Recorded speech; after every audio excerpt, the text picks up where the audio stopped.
The Proof of Concept podcast is designed to be an inclusive ecosystem of IT professionals where we bring together executives, technical resources, and future technology superstars.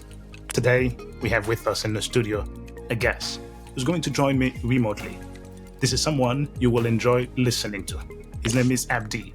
He's a cybersecurity professional, cloud enthusiast, and speaker who enjoys learning as well as helping others in their respective tech careers. He earned his bachelor's degree in management information system and then earned a master's degree in cybersecurity management in policy, alongside multiple industry certifications to date. Currently, Abdie is a senior cloud engineer at Lockheed Martin. In this role, he leverages his expertise in cloud technology to drive innovation and deliver the utmost value to internal customers. Abdie, it is a pleasure to meet you and welcome to the Proof of Concept podcast. Jared, my brother, thank you for having me, man. It really is a pleasure and honor to be here. I gotta say, your fashion is top notch, man. Next level. Well, I don't think I came prepared for this one. It's a pleasure to be with you here on the set, Abdie. And you are a guy who doesn't follow the norm.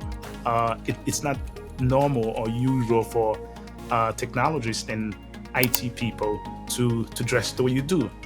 You're in the most reputable circles. People are wearing hoodies and other types of garments that are more typical to IT professionals. Yet you always show up with your suit and tie and jackets and pocket square. That motivates a lot of IT and cybersecurity professionals to follow your footstep. What's the reason for that? Why is it important for you to dress well, even if you work in IT? Great question, brother. So when it comes to dressing up, definitely, if you're dressing up and you're an IT professional, you're definitely going to be a bit more of an anomaly because, as you said, the norm is more relaxed, more Silicon Valley, jeans, t-shirt, and there's nothing wrong with that per se. And for me, dressing up makes me feel a lot more better about myself. And also, it's one of those things where right now we're verbally communicating, right? But we're also engaging in nonverbal communication. Our clothing is communicating something about us, whether we like it or not. And as human beings, we tend to process images much, much more faster than words. So for me, my clothing introduces myself before I get to introduce myself. Are you not worried that you look different from your peers? Yeah, so that's the thing. I do look a little different from my peers. So here's what I do, right? I do get some comments sometimes like, hey, you're doing a little too much. I don't go to conferences or networking events and whatnot. But, for me, the way I look at it, hey, this is who I am. This is me putting my best foot forward. I've been following you on social media, and I see you in some of the biggest circles, right? AWS conferences, Duan Lightfoot, and some other top technologists are the people that you rub shoulders with now. But you started your career not in IT.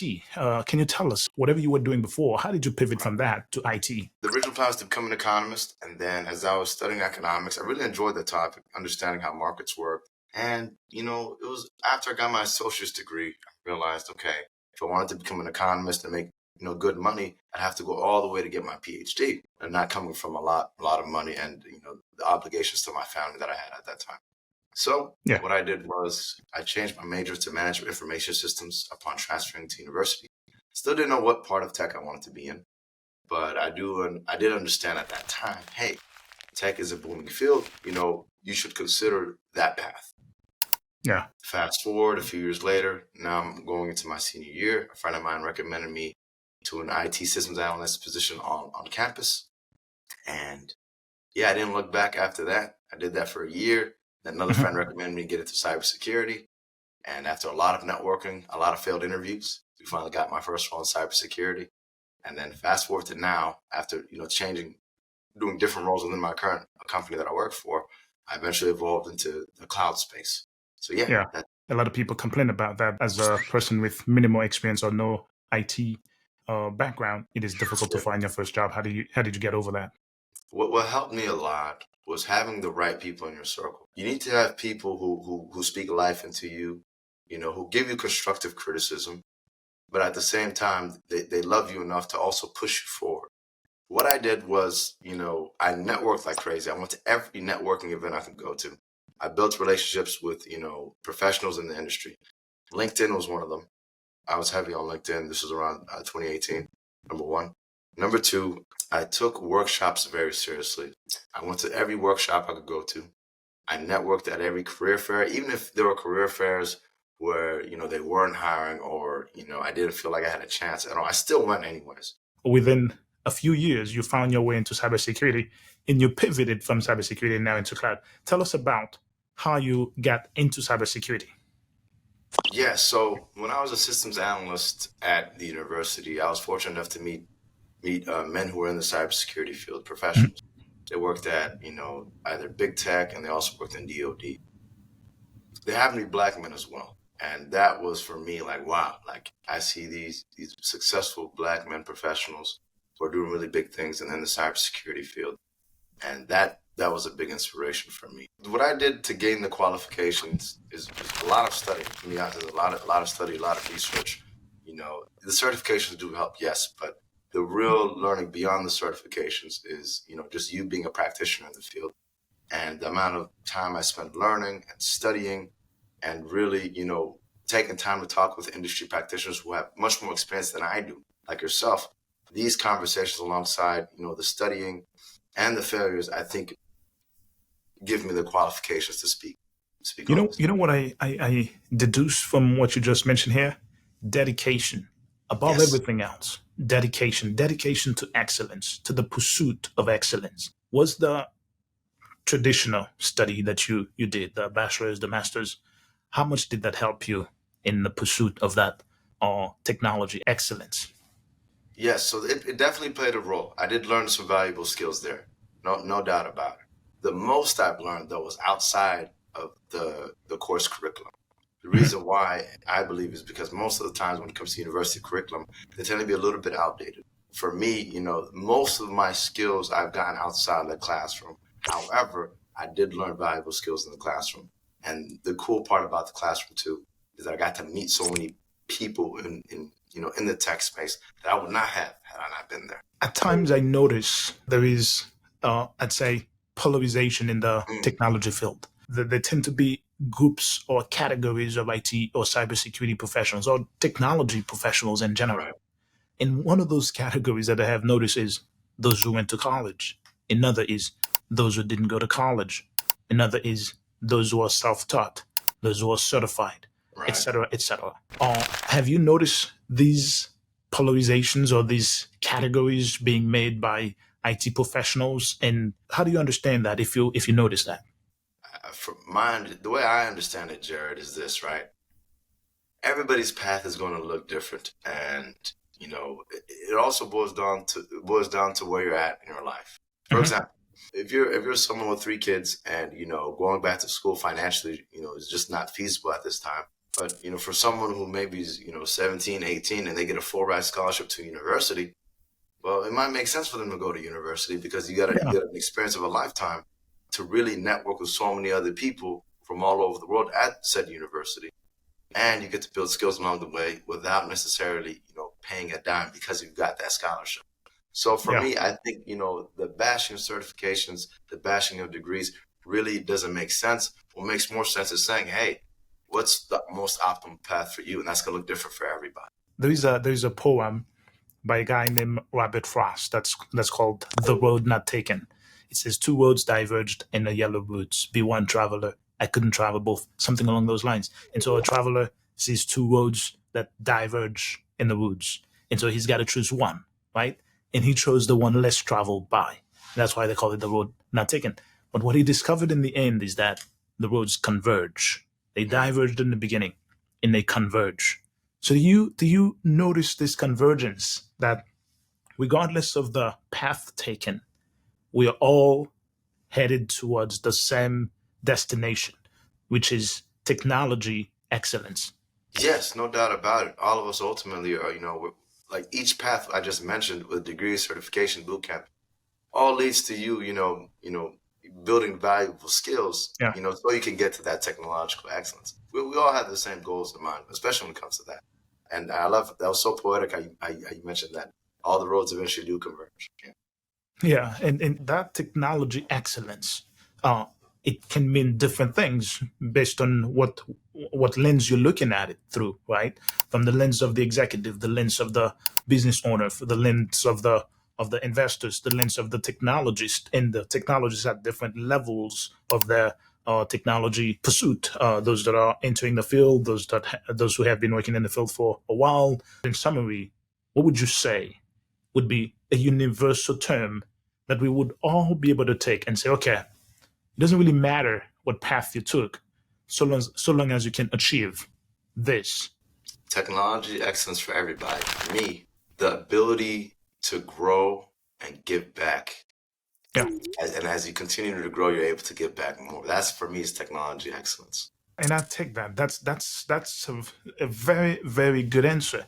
You see, for me, I'll tell you a little bit. I came from Haiti, and a lot of people have heard about Haiti, the poorest country in the Western Hemisphere, and at times others would say the first Black republic of the Western Hemisphere as well. The only country that has defeated the French military, and it was a group of slaves that defeated the French army. Right? That's the only time that this has happened. So there are so many different connotations of what the term Haiti means, but generally this means poverty. I didn't just come from Haiti. I came from poor Haiti. I had multiple different obstacles that were in front of me. First, I was an orphan. I didn't get to meet my mother. She died too early. I had other life challenges to overcome. After I came to the United States, I came to one conclusion, that it is not likely, it is impossible for me to make it to anything worthy in life. But then I told myself the second part of the story is that, what do I have to lose? Every morning when I wake up, if I can move, I can breathe, I can walk, I'm going to keep moving forward. I know I'm not going to get anywhere because it seems so much that everything's stacked against me, regardless of how much effort I put in. And it became clear to me that, okay, my efforts are not going to be enough. But then I say, do I just die laying down, or do I just keep moving forward? I said, I'm going to keep moving forward. And I made this promise to myself. That was a dangerous promise to make. I said, if I die along the way, so be it. But I'm going to keep moving forward. And regardless of what happens, I'm going to keep moving forward so long as I can keep moving. And so at times things get super hard. I would spend days without sleep because I'm pursuing this. I'm working at the Valley. I'm working until 4 a.m. and then I show up to class at 7 a.m. and this and that. But somewhere along the way, something magical happened, Abdi. It is that there was light at the end of the tunnel. I just couldn't see it from where I was coming from. And then out of the blue, the walls crumble. And then the light became so clear. And overnight, I became someone who could sustain myself and my family. From an Uber driver who was very, very struggling, and from a person who can afford to live in a nicer neighborhood and buy my children's nicer clothes and stuff like that. And it became clear to me that technology is a power. It's a force that we can use for multiple different purposes. For my purpose, it was carry myself by the bootstrap out of poverty, and along the way, my entire family with me. But for others, it might be to improve the performance of their business. And for others, it might be to bring themselves this personal satisfaction, etc., etc., whatever it might mean. I think this is not a force to ignore, and coming together to show others that there is light at the end of the tunnel. But you're not going to see it in the beginning. You just need to keep moving and make sure that you can keep moving. And somewhere along the way, the walls will crumble and you'll get to the light. So what does technology mean to you? Can you tell us a personal story or something? What did your technology career achieve for you? Yeah. For me, Jared, technology means opportunity. It's changed my life. I remember I was on campus during community college, and because I lived, it was a good drive from back home, right? But it was very hard to study at home because I had so many siblings.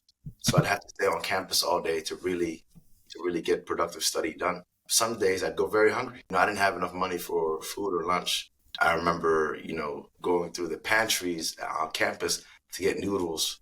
That way I can eat on campus, and then, after that, get back to studying. Plenty of credits at a time. I was taking 18, 21 credits. So, I was really trying to finish community college very fast.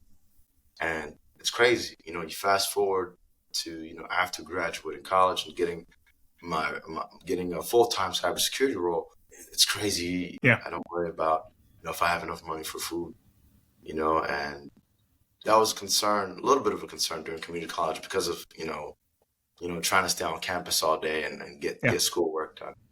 But yeah, I don't have to worry about that anymore. And just being able to support my family back home. Yeah. My family's And, all in San Diego. I'm on the East Coast. And yeah. the ability to support my family back home and alleviate expenses for my parents, Yeah. there's no greater honor than that. Where is back home?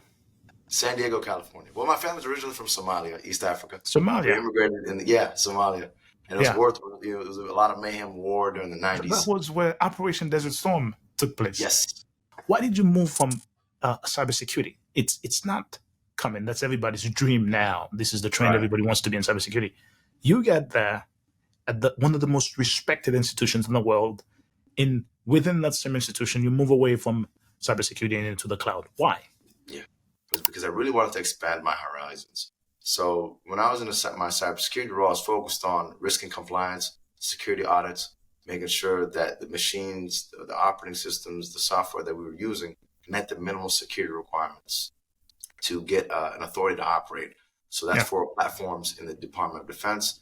And ATO means the government's authorizing this platform to be used and to be also sold to other countries or other businesses. And I did that, and I really enjoyed that. But I realized, hey, Abdi, you need to expand your horizon more. Where's the industry going? And I have realized over the past few years, the industry is going more of a hybrid cloud adoption. When I say hybrid, I mean both on-prem and both cloud together, a mix of both. And there was a lot of knowledge gaps in cloud. So I said, you know what? Go the uncomfortable route and get into the cloud. From your professional opinion, as a person who has done that, not someone who has just watched movies and YouTube videos, what really is cybersecurity? What do you do, or what did you do as a cybersecurity professional?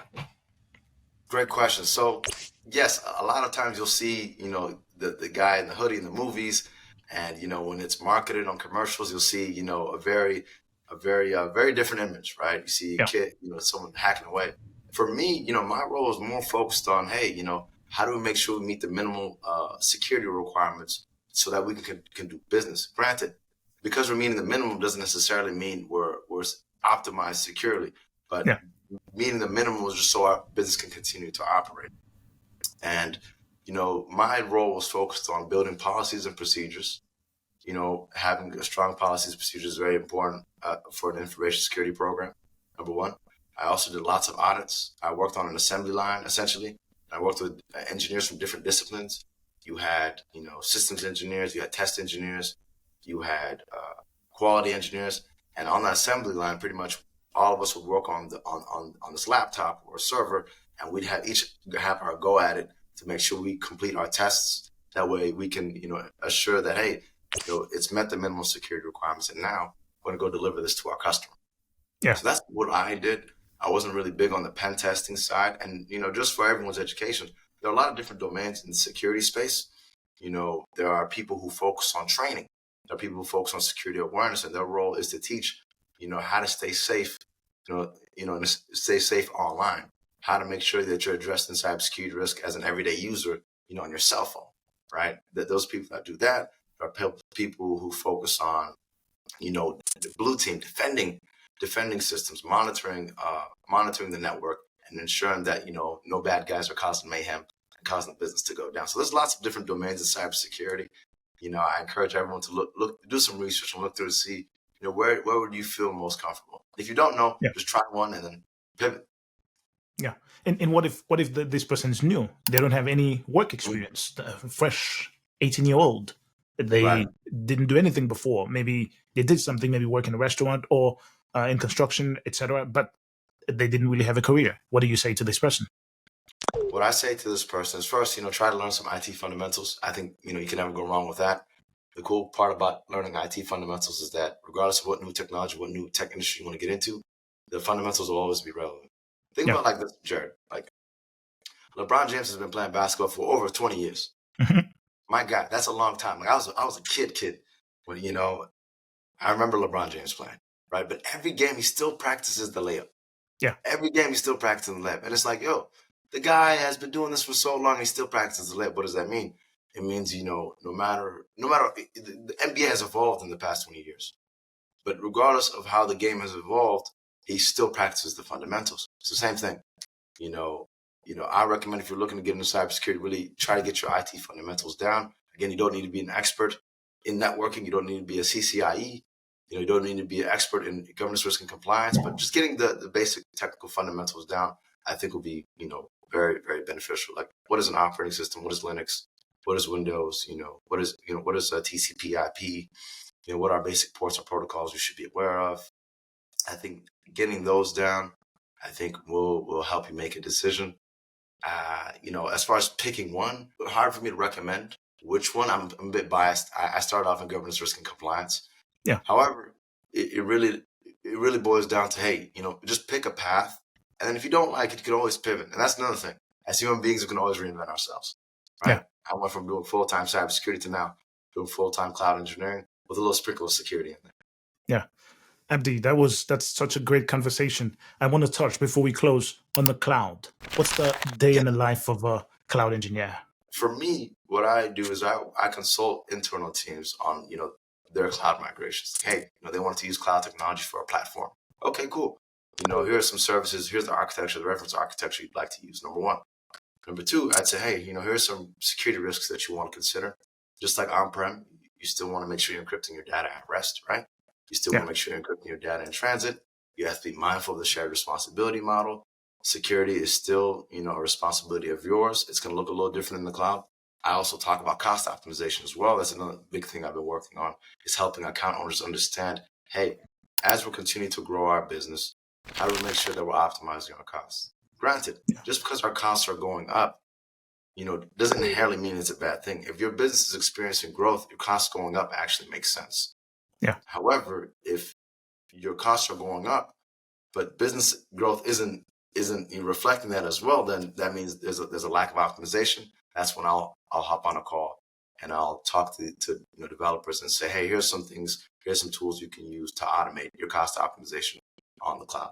So that's a little bit of what I do, a good mix of teaching cloud fundamentals to teams, onboarding new practitioners in AWS, teaching them the basics, and helping individuals become good stewards of their account, including cost security, well-architected framework, all that good jazz. And I do a little bit of programming myself, building automation tools with some teammates. Excellent. So I'll ask you this. I'm new to IT. I don't know anything about IT whatsoever. I am interested in the cloud. Give me 2 things that I should learn that are critical for me to be useful as a cloud professional. Great question. So what I recommend is learning networking fundamentals, because regardless of what path you choose, there's going to be some type of networking in there. Again, you don't need to be an expert. I don't even think you need to be a CCNA. I just think, you want to just have a basic grasp of networking. Mm-hmm. And then, I would add, learn a basic cloud service provider. There's many cloud service providers out there. You have Azure from Microsoft, you have AWS, and then you have Google Cloud. The big 3. Those are the big 3. So I would recommend choosing one of the big 3, and don't learn them at the same time. Just pick one, start learning one, and learn networking fundamentals. And I know you said 2, but I'm gonna add another one. Yeah, I would also learn, some form of programming fundamentals like Python. Again, you don't need to be an expert to learn Python fundamentals. That'll be very beneficial for your career. Oh, I have to say one more. Linux operating system. Learn some Linux. Learn some Linux. Jared said 2, I gave 4. So learn some Linux. You can't go wrong with that. That's appreciated. Well, that was an explosive discussion. I look forward to having more of these. Abdie, you are a role model in the IT and cybersecurity community. You are the epitome of a person who can take their career and lift this career by the bootstrap. And you are the example in the embodiment of how it is possible to grow an IT or cybersecurity career without having to suffer for years. Within just about 5 years, you entered the field, and now you're a respected force in the IT and cybersecurity field, respected by some of the most respectable and the most historic institutions in the United States. So I commend you for that. And I thank you for taking the time not only to speak to me, but to speak to my viewers and to speak to the young people all around the world in the different communities of different colors and different ethnicities and different fabrics to give them the hope and to tell them that there is light at the end of the tunnel. They may not see it now, but it is there. They just need to keep moving forward. And you are the living example, living proof of that there is hope, and technology is one of the tools that we can use for upward mobility. Abdi, if you have to close this for me, what would you say? I would say, man, Jared, first off, wow, that was a high praise and high honor, brother. Appreciate your example. Appreciate your body of work. Appreciate what you've done for your family. And honestly, you have quite the story, brother. God bless your heart, man. What I will want to close on this is to say that, hey, you do, if your question whether you belong in the tech space or not, I want to let you know you do belong in the tech space, but it's not going to come for free. You're going to have to pay. You're going to have to pay not just money, but you're going to have to pay with sweat. You're going to have to pay with a little bit of tears and some hard work. Right? You're going to need a little bit of grit. You're going to do some things you're not very comfortable with, and that's okay. You might not be comfortable going to networking events. I want to encourage you to get out of your comfort zone and do the things that are uncomfortable. That's where you'll see the light at the tunnel. Wow, so powerful. Thank you again, sir. Have a great weekend.